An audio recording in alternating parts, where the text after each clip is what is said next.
I mean, the funniest thing that happened that day was I went up to the candidate, the UKIP candidate, who was called Peter Gammons, great name, and I had beaten UKIP in one constituency. So I went up to him and was like, Peter, had your absolute trousers down in West Central?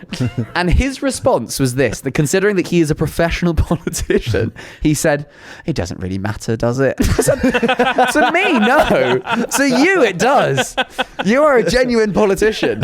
And so the whole kind of attitudes for most of the politicians was like, oh, it's just a nice day out, isn't it? Oh, mental. Yeah, the mayor elections. Well, speaking of that, how was that? Is that something you'd ever do again? No, never So again. you've done it now. I've done it now. I've done it once, and it was the most insane 6 weeks of my life.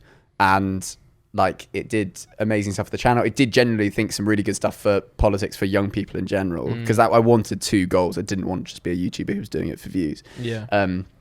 So it was just a weird experience where it all happened because of a WhatsApp group chat where someone said, oh, Max, you should make a video running for mayor. And I said, sure. Oh, actually, that's actually a really good video idea. Really good. So I looked into how you became mayor and realized that because of COVID, they relaxed the rules massively. Right. So what you needed in terms of like, so you need signatures from people who live in London. It was like 50 from each. Well, normally it's about 40 signatures from each borough, but because of COVID, you just needed two.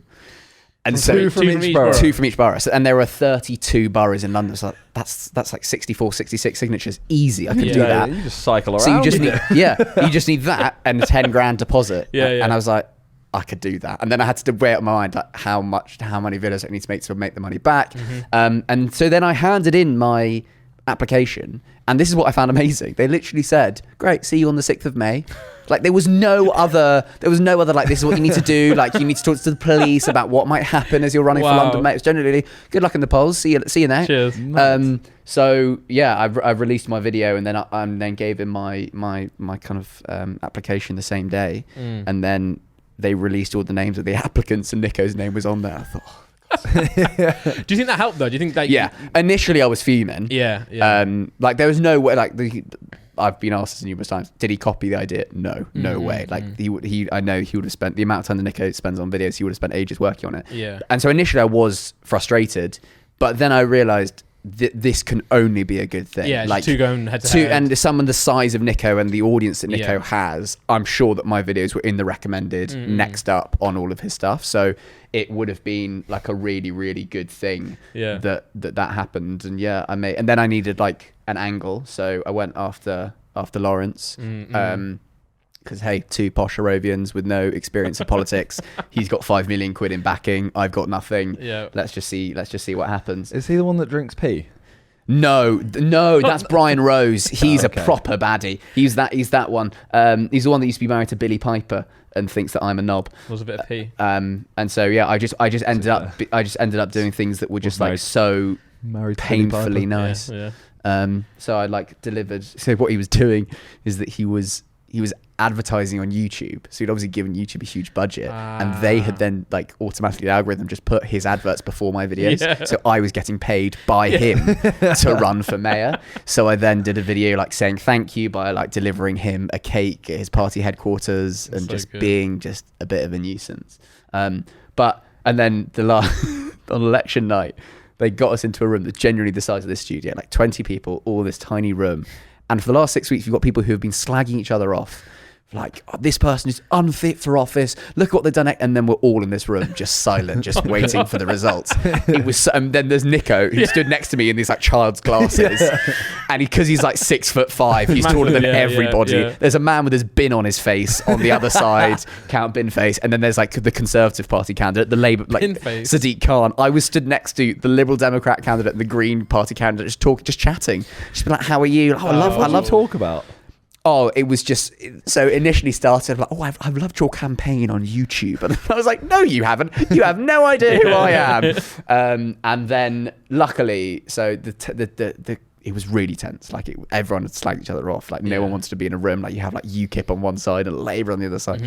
And then Count Binface just out of the silence just goes, he just goes, So I've gathered you all here today, and it just like broke the tension just beautifully. And I mean, the funniest thing that happened that day was I went up to the candidate, the UKIP candidate, who was called Peter Gammons, great name, and I had beaten UKIP in one constituency. So I went up to him and was like, Peter, had your absolute trousers down in West Central.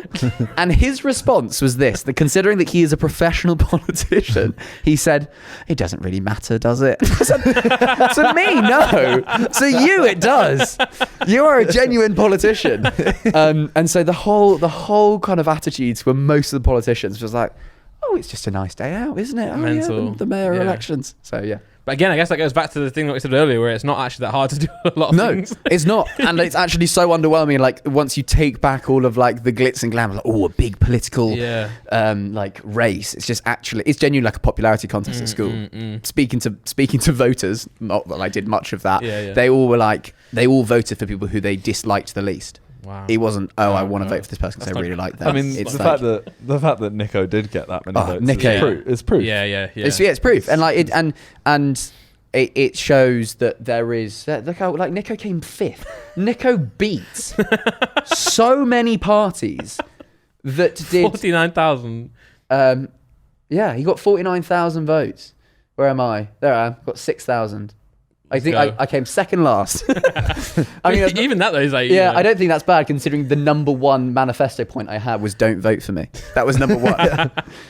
Can you explain Count Binface? I've not heard of this person. Yeah. It wasn't Count Binface before, was it? No, it was Lord Buckethead before. So you heard of him? Yeah. It's the same. I think it's the same guy, or it's the same collection of people. Now, initially, I thought that he was a little cult. Yeah. No.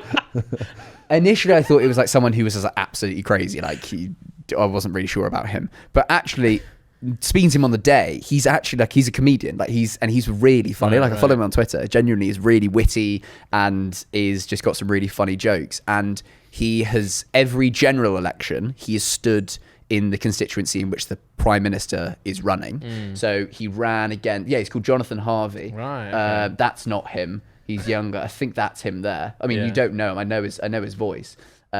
But he has run in all of the constituencies of all of the elections. So there's pictures of him with Boris, with Theresa May. Wow. This going back like years and years. And so the main criticism I got running for mayor, and Niko got as well, was like, you're just taking the piss of our like electoral system. This is absurd. Like you're taking votes away from other people.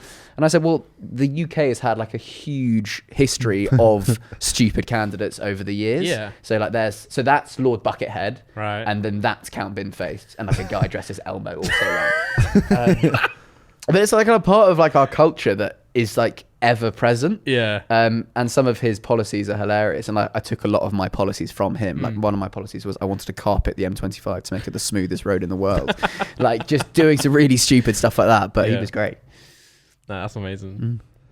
Yeah, I don't know where we go from Lord Buckethead. The whole era was just so good. Like, it's just bizarre. But again, as you said, when you said your two goals was to do this, but also to help people, young voters. But it works, doesn't it? It's worked. And like if you go to the BBC, like annoyingly, we weren't told. We didn't get the analytics to see the voter turnout. All right. But if you go on the BBC website, for me, they did an interview with me and Niko. That video got 1 million views on the BBC News like YouTube channel, and every other video they post got 2,000-3,000 views. Yeah. Now, I won't lie. 90% of that is Niko, but I hope to think that a little bit of that is also me, because it's easy for like politicians to say, oh, young people should vote, but until they have like a horse in the race and it's entertaining. Exactly. Yeah, you can't complain because all they're ever trying to do is get young people to vote, and then hey, you guys just. I'm not going to tell you who for. You can make up your own mind, but I don't care. But just vote. Yeah. Do you prefer doing like one-off videos, or do you prefer having like a little series like that? I love a series, Simon. It's just longer. It just means that I need to just have to worry about like what's the next video idea. Yeah. So because you had that, and you had the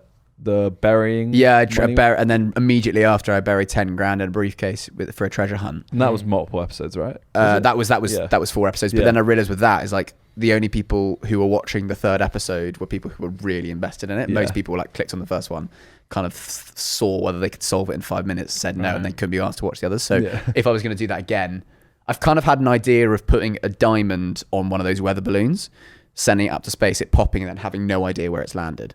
And so somebody then just finds it. Although then it'll be a problem because if someone like a farmer who doesn't watch the videos finds it, like they've just walked off with like a diamond. So yeah, I did it. So like it did really well straight out the gate, and then just didn't do well for clue 2 and clue 3, and then for the final clue, then everyone wants to know what the answer was. So yeah.